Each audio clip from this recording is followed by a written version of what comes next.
प्यार हम ओकरा से, धोखा दे के शादी करे दूसरा से। कोइले रही प्यार हम ओकरा से, धोखा दे के शादी करे दूसरा से। जाने ऐसन जखम भरपूर दिले बा, आज गिरतावे ओखिया से आंसू, मजनुआ दिलवा दूर दिले बा।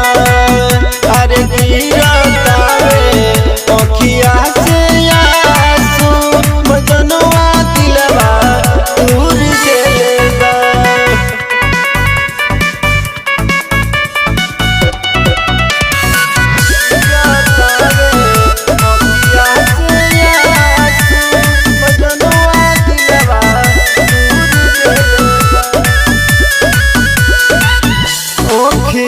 में नींद दिल में रहे ना करार हो, धोखा दे के खुश बारे हमारो यार हो।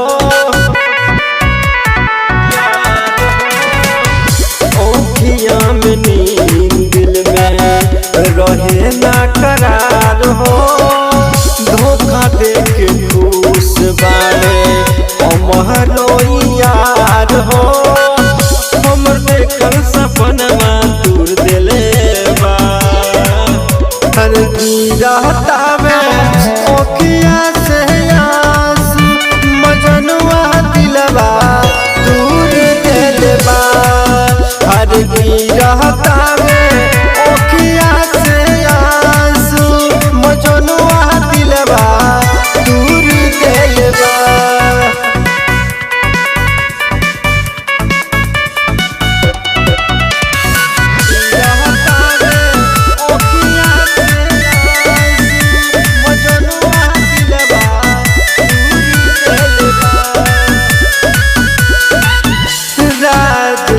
गम में बीते दिन और रातिया, राइटर विनोद जी के मन लेना पतिया।